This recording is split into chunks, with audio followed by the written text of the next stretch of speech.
Movie की शुरुआत में हमारी हीरोइन जियाजो को दिखाते हैं। जियाजो जब 12 साल की थी तब उसके डैड गुजर गए थे, इसलिए ऐसी सिचुएशन में वो अपने बचपन के घर को सेल करके दूसरी जगह पर रहने जाती है और कुछ सालों बाद वो कहीं पर जॉब कर रही होती है और उसका एम यही होता है कि उसने जो घर को बेचा था यानी कि अपने डैड के घर को वो किसी तरह उसको वापस खरीद ले। लेकिन अब उसे जितनी सैलरी मिलती है वो उसके लिए खुद ही कम पड़ती है और उसको अपनी जॉब से खुशी भी नहीं है। अब एक लड़के मिंग को दिखाते हैं जो एक प्रॉपर्टी डिजाइनिंग का काम करता है और अपना बिजनेस स्टार्ट करना चाहता है। वो एक इन्वेस्टर को अपना प्लॉट डिजाइन दिखा रहा होता है, लेकिन वो इन्वेस्टर उसको इग्नोर करके वहां से निकल जाता है। फिर रात होती है और मिंग अपने घर में लौटता है और जियाजो भी अपने घर लौट रही होती है। लेकिन इसमें कॉमेडी की बात यह है कि मिंग और जियाजो दोनों एक ही अपार्टमेंट में यानी एक ही घर में रहते हैं। असल में बात यह है कि मिंग इस घर में साल 1999 में रहता है और जियाजो इस घर में साल 2018 में रहती है। अब आप लोग सोच रहे होंगे कि ये दोनों अलग अलग टाइमलाइन में एक ही घर में कैसे रह सकते हैं, ये सब हमें आगे पता चलेगा। अब देखते हैं कि यहाँ जियाजो नहा रही होती है और उस तरफ मिंग कुकिंग कर रहा होता है। वो बर्तन को सिंक में डालकर वॉश कर रहा होता है, तो जियाजो को उसके बाथ टब में कुछ मिलता है और मिंग को उसके सिंक में जियाजो की ड्रेस मिलती है। इसे देखकर दोनों को कुछ भी समझ नहीं आता और वे सोचते हैं कि अचानक उनके घर में ऐसा सब क्यों हो रहा है। लेकिन बहुत थक जाने के कारण दोनों इसके बारे में ज्यादा नहीं सोचते और बेड पर जाकर सो जाते हैं। फिर अगले दिन सुबह मिंग के चेहरे पर जियाजो एक जोर का तमाचा लगाती है। वो दोनों शॉक होकर उठकर देखते हैं तो उन दोनों के कमरे मिक्सअप हुए होते हैं और वो कमरा पहले से भी बड़ा होता है। अब ये सब देखते ही दोनों घबरा जाते हैं। फिर जियाजो मिंग को चोर समझकर वहाँ की चीजों से मारने लगती है और मिंग भी यहाँ वहाँ भाग रहा होता है। तब उन्हें समझ में आता है कि दोनों के कमरे मर्ज हुए हैं। अब मिंग उसके कमरे से विंडो से बाहर देखता है, तब वहाँ बादल छाए हुए होते हैं और यहाँ जियाजो अपने कमरे से बाहर देखती है तो वहाँ तेज धूप होती है। फिर मिंग अपना डोर ओपन करके बाहर जाता है, तब उसे कुछ अलग नजारा नहीं दिखता। वो अब तक साल 1999 में होता है। लेकिन जब जियाजो मिंग के दरवाजे से बाहर देखती है तो वो एकदम शॉक हो जाती है, क्योंकि वो अब तक तो ईयर 2018 में जी रही थी, लेकिन उसे बाहर 1999 के सीन्स दिखते हैं और वो घबरा कर अंदर आती है और डोर लॉक कर देती है। फिर वो अपने कमरे के दरवाजे को खोल कर देखती है, तब वो फिर से 2018 में आ जाती है। लेकिन अब ये देखकर मिंग बड़ा ही हैरान हो जाता है, क्योंकि वो अब तक 1999 में जी रहा था और अब 2018 में टेक्नोलॉजीज और भी एडवांस हो गई होती है। फिर दोनों घबरा कर अंदर जाकर डोर लॉक कर देते हैं। फिर वे दोनों समझ जाते हैं कि दोनों एक ही अपार्टमेंट में अलग अलग टाइमलाइन में जी रहे हैं। तब जियाजो मिंग के चेहरे पर एक और तमाचा लगाती है और मिंग उसे इसका रीजन पूछता है। तब वो कहती है कि ये सपना है, ये सच में जानने के लिए मैंने तुम्हें तमाचा मारा। फिर मिंग कहता है कि इस तरह लड़ते रहने से कुछ नहीं होगा, क्यों ना हम इन दोनों दरवाजों को एक साथ ओपन करके देखें कि क्या होता है। फिर वे दोनों जाकर अपने साइड वाले डोर्स को एक साथ खोलने की कोशिश करते हैं, लेकिन उस समय उन दोनों के कमरे फिर से मर्ज होने लगते हैं। तब वे समझ जाते हैं कि दोनों दरवाजों को एक साथ खोला नहीं जा सकता। अब जियाजो को याद आता है कि 1999 में उसके डैड जिंदा थे, इसीलिए वो मिंग से कहती है कि तुम अपने साइड का दरवाजा खोलकर मुझे तुम्हारे टाइमलाइन में ले लो, क्योंकि मुझे मेरे डैड से मिलना है। और मिंग भी उसे वहां ले आता है। अब 1999 में आते ही जियाजो उसके डैड से मिलने के लिए बहुत ही खुश है और भागकर जा रही होती है, लेकिन वहां पहुंचते ही वो देखती है कि उसके डैड ऑलरेडी 10 साल के जियाजो के साथ खेल रहे हैं। अब ये देखकर जियाजो बड़ी इमोशनल हो जाती है और वो उनसे मिलने के लिए तेजी से उनके पास जाने लगती है और तभी अचानक उनके सराउंडिंग्स में एक अर्थक्वेक आता है और तेज हवा भी आने लगती है, जिसके कारण वो अपने डैड से मिल नहीं पाती। फिर वो गुस्सा होकर फिर से अपने अपार्टमेंट में लौट आती है। अब मिंग उसे कहता है कि जैसे मैं तुम्हें मेरी टाइमलाइन में लेकर गया, ठीक वैसे ही तुम मुझे भी अपनी टाइमलाइन में ले चलो। और तब जियाजो उसे एडवांस लैपटॉप देती है और उस लैपटॉप को देखकर मिंग बड़ा ही सरप्राइज हो जाता है, क्योंकि उसके टाइमलाइन में तो सिर्फ कंप्यूटर्स हुआ करते थे। तब वो खुद को फ्यूचर में देखने के लिए उस लैपटॉप में अपना नाम टाइप करके सर्च करता है। तब उसके सराउंडिंग्स में अर्थक्वेक आने लगती है और फिर जियाजो को ये समझ आता है और वो मिंग से कहती है कि हम दोनों हमारे पास्ट या फ्यूचर के लोगों से कांटेक्ट नहीं कर सकते और ऐसा करने की कोशिश करते ही इस तरह के अर्थक्वेक आ जाएंगे और इस तरह हम दोनों एक साथ डोर ओपन नहीं कर सकते। अब तुम्हारे डोर को सिर्फ तुम ही ओपन कर सकते हो और मैं उससे बाहर आ सकती हूँ, और मेरे डोर को सिर्फ मैं ही ओपन कर सकती हूँ और तुम उससे बाहर आ सकते हो। इस तरह वो मिंग को ये सारी बातें समझाती है। अब अगले सीन में एक साइंटिस्ट और एक अमीर बिजनेसमैन एक मीटिंग में बातें करते हुए दिखाते हैं। तब वो साइंटिस्ट कहता है कि हमने उस डायमेंशनल टाइमलाइन को क्रिएट कर लिया है, लेकिन वो टाइमलाइन हमारी जगह पर ना आकर इस सिटी में किसी और प्लेस में क्रिएट हो गई है और हमें किसी भी तरह उस प्लेस को फाइंड करना होगा। इस तरह वो उस बिजनेसमैन से कहता है, लेकिन उस बिजनेसमैन के माइंड में सिर्फ एक ही बात चलती है कि उस टाइमलाइन के जरिए बहुत सारे पैसे कैसे कमाए जाए। लेकिन मीटिंग खत्म हो जाती है पर बिजनेसमैन का चेहरा नहीं दिखाया जाता। अब रात हो जाती है और मिंग और जियाजो को नींद नहीं आती। तब जियाजो कहती है कि मेरे डैड मुझे छोड़कर ऊपर चले गए, इसलिए मैं ऐसी सिचुएशन में आ गई हूँ। मुझे जब तक उनकी याद आती है तब मैं उनकी कार की को देखती रहती हूँ और लोन न चुकाने की वजह से मेरे बचपन का घर भी मेरे हाथ से निकल गया है, लेकिन मैं उस घर को वापस खरीद कर ही रहूंगी। अब इस तरह वो इमोशनली बातें करती है। फिर सुबह हो जाती है और जियाजो और मिंग दोनों ही अपने टाइमलाइन में ऑफिस के लिए निकलते हैं। असल में जियाजो को एक अमीर आदमी के साथ शादी करनी होती है और इतना ही नहीं, उसकी एक कंडीशन भी होती है कि उससे शादी करने वाला आदमी अगर उसका घर वापस खरीद कर उसको देता है तो ही उससे शादी करेगी। और इसी कंडीशन के साथ वो कई लोगों को डेट भी करती है, लेकिन उसकी इस कंडीशन को कोई नहीं मानता। और ऐसे ही चलते चलते उसे एक दिन अमीर आदमी मिलता है जो उसकी कंडीशन के लिए राजी हो जाता है, लेकिन वो जियाजो से उम्र में काफी बड़ा लगता है और वो बातें भी बड़ी अजीब तरीके से करता है। लेकिन वो अमीर होने की वजह से जियाजो भी उससे शादी करने के लिए राजी हो जाती है। फिर वो कहता है कि कुछ ही समय में मैं तुम्हारे घर को खरीद लूंगा और फिर ऊपर से हम दोनों के नाम के नेम प्लेट्स को लगाना होगा, उसके लिए कुछ पैसे लगेंगे और ऐसे छोटे मोटे खर्चे के लिए मैं कैश कैरी नहीं करता, इसलिए अगर तुम्हारे पास कुछ पैसे हैं तो मुझे दे दो। और इसकी बातों में आकर जियाजो भी उसको एटीएम से पैसे निकाल कर देती है। फिर वो कहता है कि मैं पानी की बोतल लेकर आता हूँ, लेकिन काफी देर हो जाती है और वापस नहीं लौटता। और तब जियाजो को पता लगता है कि वो असल में एक चोर था और वो उसके पैसे भी लेकर चला गया। इससे जियाजो बहुत ही अपसेट होती है और पुलिस आकर इन्वेस्टिगेट करने तक वो बैंक के बाहर ही बैठी रहती है। यहाँ मिंग अपने ऑफिस के रेस्ट रूम के अंदर बैठकर ड्रिंक्स ले रहा होता है। तब उस रेस्ट रूम में उस कंपनी का ओनर, उसका मैनेजर जूनी और उसके साथ और एक एम्प्लॉइज, ऐसे 3 लोग आते हैं।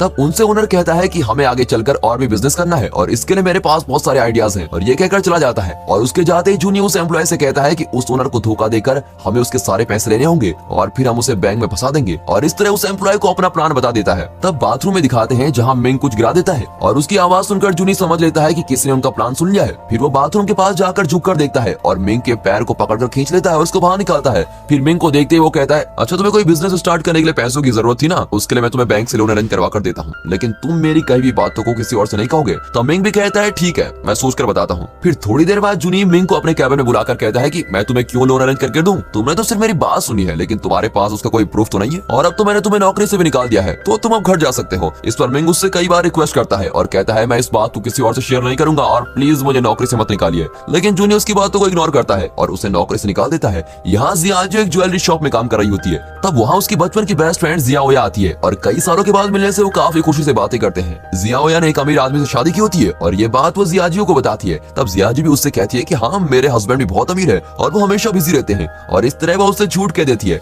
तब जियाओया उससे कहती है कि आज रात तुम अपने हस्बैंड को साथ लेकर आओ, हम डिनर साथ में करेंगे और मैं भी अपने हस्बैंड को साथ लेकर आऊंगी, और ये कहकर वहाँ से चली जाती है। और अब जियाजो एक बड़ी प्रॉब्लम में फंस गई है। झूठ कहने के कारण उसे अब समझ नहीं आता कि वो इसे कैसे हैंडल करे। तब उसे एक आइडिया आता है। वो मिंग को अपना हस्बैंड होने की एक्टिंग करने को कहती है और वो एक कोट को रेंट पे ले लेती है और मिंग को उसको पहनने के लिए कहती है। फिर वो मिंग को इस तरह रेडी करती है जैसे वो बहुत ही अमीर बिजनेसमैन लगे। फिर वो जियाओया की कहीं भी जगह पर जाते हैं और वहाँ जियाजो मिंग को अपना हस्बैंड कहकर इंट्रोड्यूस कराती है और कुछ देर तक सब कुछ नॉर्मल चल रहा होता है। फिर खाना खाते समय मिंग अपने खाने को जल्दी खाकर खत्म कर देता है और फिर वो अपना कोट उतारकर साइड में रखता है, और तब जियाओया और उसका हस्बैंड सिचेंग नोट करते हैं कि मिंग के कोट पर लिखा हुआ है यहाँ कपड़े रेंट पर दिए जाते हैं। लेकिन ये पता ना होकर मिंग उससे कहता है कि मेरी एक बहुत ही बड़ी कंपनी है, और इस तरह की झूठी कहानियां उन दोनों को बताता है। और ये सब सुनकर वो दोनों को हंसी आती है। और इतना नहीं, जियाजो उन्हें अपनी एक और फेक डायमंड रिंग को दिखाकर कहती है ये करोड़ों रुपयों की डायमंड है, और तब वो फेक डायमंड उस रिंग से निकलकर आग के पास जाकर गिरता है और वो पूरी तरह से मेल्ट हो जाता है। अब ये सब देखकर जियाओया और सिचेंग हंसने लगते हैं और इससे जियाजो बहुत ही शर्मिंदा होती है और फिर घर लौट जाती है और इस बात को सोचकर मिंग के सामने रोती है। तब टीवी में कोई लॉटरी टिकट का शो चल रहा होता है और उस शो को देखते ही वो लॉटरी टिकट खरीदकर अमीर बनने के सपने देखते हैं और वे असल में कौन सा लॉटरी नंबर जीतेगा इसका पता लगाते हैं। और फिर अगले दिन ही मिंग के टाइमलाइन में यानी 1999 में जाकर तुरंत उस नंबर वाली लॉटरी टिकट को खरीद लेते हैं। अब क्योंकि दोनों को पता चल गया है कि उनकी लॉटरी ही विन करेगी, इसलिए वे दोनों खूब मजे करते हैं। अब इस दौरान जियाजो मिंग को अपने टाइमलाइन में ले लेती है और दोनों बहुत ही एंजॉय करते हैं और बाहर में जाकर ड्रिंक्स करते हैं। तब उस रेस्टोरेंट का स्टाफ उनसे आकर ड्रिंक्स के पैसे मांगता है। तब जियाजो कहती है मेरे सारे पैसे खत्म हो गए हैं, इसलिए तुम मेरा पर्स रख लो, ये कोई नॉर्मल पर्स नहीं है बल्कि बहुत कीमती है, और कल मैं आकर तुम्हें पैसे देकर ये पर्स वापस ले लूंगी। अब अगले दिन सुबह होते ही दोनों उठकर लॉटरी टिकट के रिजल्ट को जानने के लिए बड़े क्यूरियस होते हैं और एज एक्सपेक्टेड उनकी लॉटरी टिकट ही विन करती है। लेकिन तब अचानक उनका लॉटरी टिकट में से नंबर गायब हो जाता है और दोनों बड़े उदास हो जाते हैं। फिर उन्हें समझ में आता है कि वो उनके फ्यूचर को चेंज नहीं कर सकते, और तब अगले दिन जियाजो उस रेस्टोरेंट में जाकर अपना पर्स वापस मांगती है। तब वो स्टाफ मना कर देता है और कहता है कि पहले पैसे दो, लेकिन उसके पास तो पैसे होते नहीं और गुस्से में वो घर लौट रहे होते हैं। तभी उस समय एक बड़े एडवर्टाइजमेंट स्क्रीन पर मिंग को दिखाते हैं। असल में वो 2018 की टाइमलाइन में रहने वाला मिंग है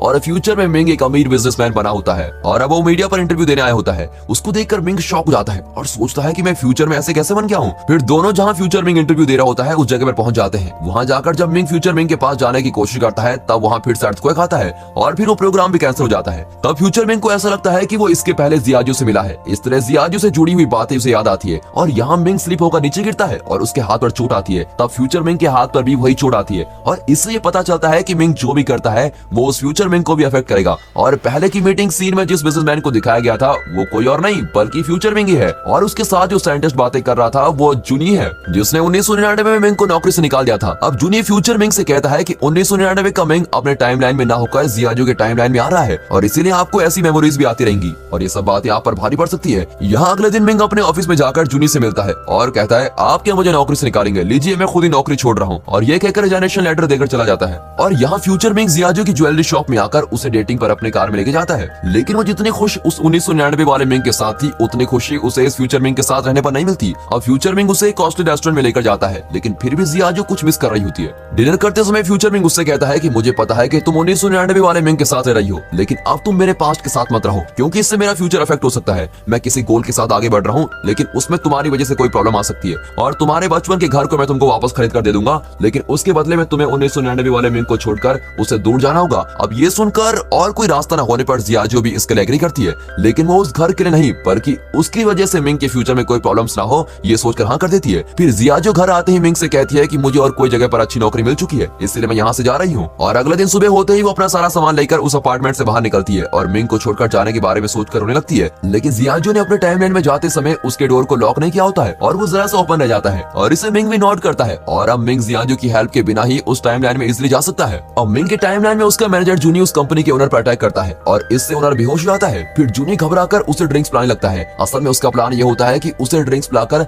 नशे में उसको मारना होगा, ताकि लोग समझेंगे कि वो एक एक्सीडेंट से मरा है। अब जियाजो के टाइमलाइन को दिखाते हैं और वो काफी सालों बाद अपने बचपन के घर में लौटी है। तब जियाजो ने जिस पर्स को एक रेस्टोरेंट के स्टाफ को दिया था, वो पर्स फ्यूचर मिंग लाकर उसको देता है, और तब जियाजो नोट करती है कि मिंग के कोट पर रेंट वाली शॉप का स्टिकर लगा होता है, और ये देखते ही वो समझ लेती है कि वो फ्यूचर मिंग नहीं बल्कि 1999 वाला मिंग है। और फिर वो दोनों किस करने लगते हैं, और जियाजो उससे कहती है कि हमारा सेपरेट होना ही तुम्हारे फ्यूचर के लिए अच्छा होगा, इसलिए आगे से तुम कभी मुझसे मिलने की बात मत करना, और उसको ऐसा कहकर भेज देती है। फिर दोनों ही रोने लगते हैं और मिंग सैड होकर अपने अपार्टमेंट में लौटता है, और तब उसे जूनी कॉल करके अर्जेंटली एक ब्रिज पर पहुंचने के लिए कहता है। मिंग को कुछ समझ में नहीं आता कि नौकरी छोड़ देने के बाद भी जूनी उसको क्यों बुला रहा है। असल में जूनी ने मिंग को इसलिए बुलाया होता है क्योंकि उसे ओनर को मारने के लिए उसकी हेल्प की जरूरत थी। वो उसे कहता है कि हम इसे अब मार देंगे, लेकिन ये एक एक्सीडेंट लगना चाहिए, लेकिन मिंग को ऐसा नहीं करना होता है, और वो जूनी को लाख समझाता है कि ऐसा मत करो, ऐसा करना गलत है, लेकिन जूनी उसकी बातों को इग्नोर कर देता है। और तब मिंग कुछ बातें रियलाइज करता है कि 1999 में फ्यूचर मिंग और जूनी ने मिलकर उस ओनर को मार दिया था, और इसी वजह से मिंग को मैनेजर की पोस्ट मिली थी, और इस तरह से वो इतना अमीर बन गया था। ये सारी बातें मिंग समझ लेता है, और तब मिंग उस कार की कीचेन को नोटिस करता है, और ये वही चेन है जिसे देखकर जियाजो अपने डैड को याद करती है, यानी वो ओनर ही जियाजो के डैड है। अब ये समझते ही मिंग सोचता है कि मैंने जो मिस्टेक की थी उसे मैं ही ठीक करूंगा। फिर वो जाकर जूनी को रोकता है और उस ओनर को बचा लेता है, और ऐसा करने पर फ्यूचर मिंग गायब हो जाता है और जियाजो को अपने डैड वापस मिल जाते हैं, और वो फिर से बचपन से अपने डैड के साथ टाइम स्पेंड करने लगती है। अब टाइम पास्ट में जाने से वहाँ सब कुछ बदलने लगता है,